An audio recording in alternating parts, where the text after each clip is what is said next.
This lesson is on the derivatives of trig functions, and we'll look at some of their applications as well. And of course, I'm going to try to go as quickly as possible, so please take liberal use of the pause button and rewind um, so that you can follow along. At any rate, the derivative of sine is cosine, and that's kind of a remarkable finding, discovery. And so here we have the graph of sine, and as you followed along, if you were to find the tangent line at various points, it actually corresponds with the value of the cosine. So for example, here at the origin, the tangent line is a positive 1, and here we find cosine's value is positive 1. Here the tangent line is 0, 0, negative 1, cosine is negative 1. Here is 0 again, 0, and then here once again is positive 1. And so this is quite remarkable. So we can see it graphically here. There is a proof. Here's the one that's provided in our textbook, and it's none of the proofs that I've seen are quite obvious or even beautiful or elegant. So here it is if you want to follow along to see more detailed why explanation of why the derivative of sine is actually cosine.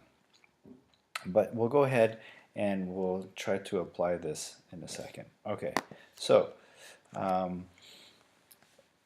and also, so what we can do though, that's kind of a nice exercise, is we can take a look at the derivative of cosine. So now the derivative of cosine, if we use this identity, this trig identity that says cosine is related to sine in this way, we can change the cosine function into a sine function. And now that we know what the derivative of a sine function is, we can go ahead and use that definition of a derivative.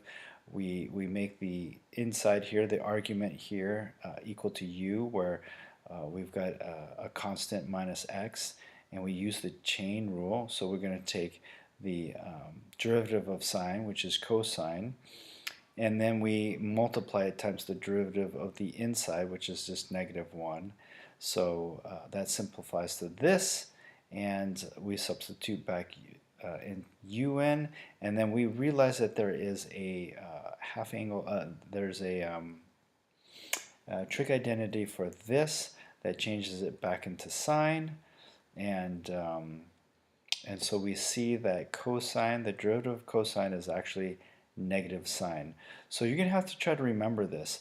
Sine goes to cosine, and cosine goes to negative sine, and that's how I remember it, that sort of alliteration. You might have to make up your own rule to try to remember that, so that you don't have to, so you don't get confused. Now, the derivative of tangent is also a nice exercise. In fact, it's an exercise that I'm going to have you do right now. Now that you know the derivatives of sine and cosine, you also know the product rule. Pause and see if you can derive the derivative of the tangent. Okay, so hopefully you've tried this, and we'll go ahead and assign u, the numerator, as sine. So the derivative of sine is cosine, so sine goes to cosine, cosine goes to negative sine. And now if we substitute these values into our quotient rule, we get something like this. All right, so we get v du, so those two times each other, go here, minus u dv, so those two times each other, all over v squared. Okay, so now we do some simplifying. This actually becomes cosine squared. This becomes positive sine squared, all over cosine squared. And then you should recognize right away that we have an identity that says that's this equivalent to 1. And so we'll leave it like this. You'll see some textbooks or other resources say that the derivative of tangent is cosecant squared, but we don't study cosecant in the SL syllabus, so we'll go ahead and think of it as this term here. Okay, so those are the three derivatives that you were supposed to know. sine, cosine, and tangent.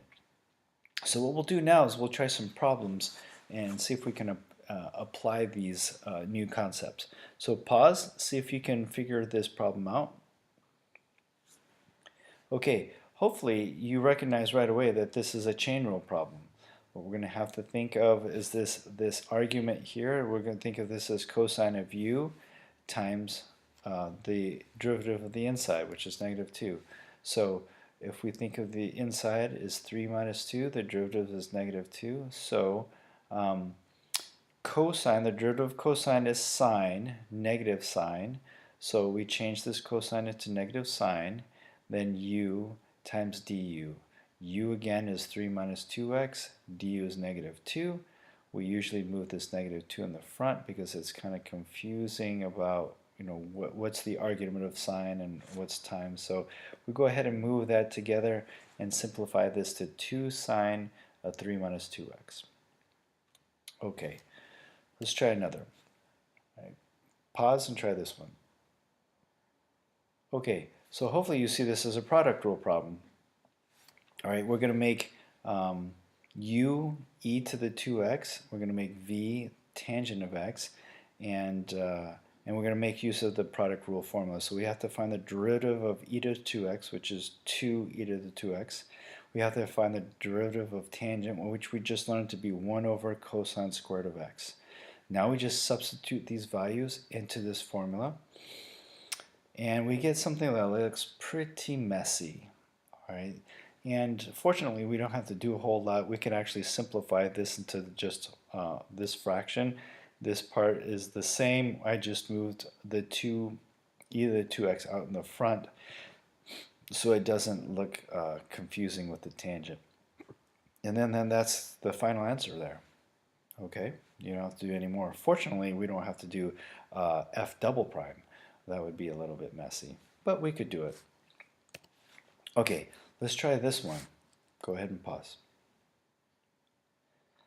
All right, so this is going to be a combination of things. One of the things that I think that we're not familiar with is seeing this notation and for what it really is. And what it is it's the sine of x cubed. It's the sine of x times itself 3 times. Okay, so we usually write it like this instead of like this, but these are exactly equivalent.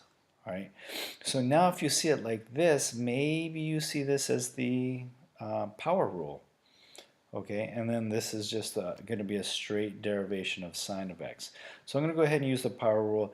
3 times 2 is 6, and then we keep the inside the same. We take the exponent minus 1, and then we have to multiply. Don't forget, you have to multiply times the derivative of the inside, so the derivative of sine is cosine. Now the derivative of this, the derivative of sine is cosine, so we just change the sine into the cosine, and then we're done there. So that is the derivative of that function. We're done. I mean, I guess we could do a little bit of cleaning up. And so that's what I try to do here. What I've done is I've noticed that I can divide both of these terms by 3, and I can divide both of these terms by cosine of x. The only reason why I would do that is to create an expression that can be simplified. So if this couldn't be morphed into any sort of trig identity, then this would be fine. But because I know 2 sine squared of x minus 1, there's a trig identity for that I'm going to go ahead and make use of. Well, actually, it's 1 minus 2 sine. So what I have to do is I have to transform this once more. I'm going to divide both of these terms by -1. I'll put that out in the front, and so I get something like this. So 1 minus 2 sine squared of x, there's an identity for that. That's the cosine. It's the double angle of cosine. So this turns into cosine of 2x. So we have this times cosine of 2x, and then so we're done here. So that's some nice review of trig there. Okay, we're going to try two sort of word problem type applications. So here's a voltage in a circuit, and if I look at this function, I realize that sine goes up and down, up and down, up and down. So this voltage keeps on going up and down, up and down. And our first challenge is to take a look at what rate is the voltage changing at time equals 0.0. So immediately this should be a big clue that I should use to find the derivative of our function. So we're talking about the rate. So I find the first derivative, sine changes into cosine, and then I have to, so I'm rewriting this whole function but with cosine, and then I have to not forget to multiply times the inside of this function, which is just 100 pi. This part looks a little confusing, so I throw it out in the front. And so here's my simplified version of the rate of change of our voltage function. Okay, so now what I need to do is I need to find out what that rate of change is going to be at time equals 0.01. I substitute that in. This simplifies to just pi. Cosine of pi, of course, is -1. So that changes this into a negative value. So it doesn't seem, it's like, I guess it's volts per second. Must be volts per second. Okay, that wasn't so bad. Let's take a look at part B. All right, so part B asks, when is that function, when is our voltage going to be a maximum? Because we notice that it goes up and down, up and down. When does it become a maximum? And in the answer in the back of the book is when v prime of t is equal to 0. And then that's it. And so I didn't realize that until after I checked my answer in the book, after I had done all this. And so I was looking for a more specific time, the specific times that the function is at a maximum. So I'll go ahead and present that to you. So what I've done is I want to know when this function, the whole function, not just t, this whole function is equal to 0. So I erase that, I change it into a 0, I set it equal to our function, and I have to solve for t. And then I have to realize, well, the only way that I can get this function to equal 0 is when cosine is equal to 0. So I have to get this inside to equal 0. So, not 0, I'm sorry, pi over 2. Cosine is 0 at pi over 2 and 3 pi over 2. So I set this argument here. I need to know when this part is equal to pi over 2 or 3 pi over 2. And so it's at 0. So our function, our rate of change function, is 0 at these two different points, but that doesn't, that doesn't tell if it's a maximum or a minimum. So we take the second derivative. I find the second derivative, simplify it to be this function, and then what I can do is I can substitute each of these values in and see if I get a positive or a negative. If I substitute this first value in, the second derivative is a negative, which corresponds to a maximum. If I put the second value in, it makes the whole function positive, which corresponds to a minimum. So at t equals 1 over 200, that value is going to be a maximum. That's when our function changes into a maximum. So, but actually it's multiples of this, right? But this is the first instance that we achieve a maximum is at this time, all right, and then a minimum at this time. So that was a much more involved problem than the original here, but hopefully you appreciate some of the review on finding maximums and minimums and using the second derivative. All right, here's our final question. Particle motion. I love particle motion, and here's the idea. We've got just the x-axis. Just the x-axis. There's a particle, a dot, on the x-axis, and that dot is moving left and right, up and down the x-axis, and it's controlled by this function here. So because it's a cosine, I know that the particle will be swinging left and right, left and right. All right, so we are going to study this motion, the motion of this particle along the x-axis. So that our first challenge is to find the initial position, velocity, and acceleration. Well, all that happens when time is equal to 0. All right, so at time equals to 0, our position function is simplifies to -1. So at the very start of this, imagine an x-axis, and then at the -1 centimeter mark is where our particle starts. Okay, now to find the initial velocity, we have to find the first derivative of our position function, and we usually denote that as v of t. So the derivative of this function, cosine goes to negative sine, and so this 1 disappears, -2 becomes +2 sine of t. And we want to know what happens at time equals t equals 0, and so the sine of 0 is 0, and so it's motionless. So at that point, at the very start, it's at position -1 centimeters, and it's motionless, but it's accelerating. So we find the second derivative of position, we get acceleration, and at time equals 0, our acceleration is 2 centimeters per second. So even though it's motionless, it's accelerating. So, and it's a positive acceleration, which means it's going to start going to the right. Okay, so that's the that's what's going on at time equals 0. Let's find out what happens at time equals pi over 4. I got that mixed up, but that's okay. At the position at pi equals 4, I just substitute pi equals 4 in. I simplify, and square root of 2 is slightly larger than 1, so it's slightly to the left of the origin still, slightly left of x equals 0. All right, so it's moved. It's moved from its initial position at -1, and it's moved closer to 0 now. All right, so its velocity, if we find the derivative, substitute pi over 4, we see that the velocity is now positive. It's positive square root of 2 centimeters per second. So it's moving to the right, and it's actually accelerating. So it's moving to the right, and it's moving to the right more and more quickly than it was before. Okay. Now let's see the times when the particle reverses direction.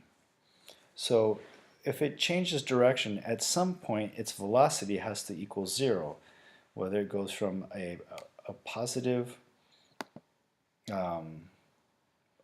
velocity, stopping it momentarily and switching to the left, or a negative velocity. So let's find out. Okay, so again, we look at our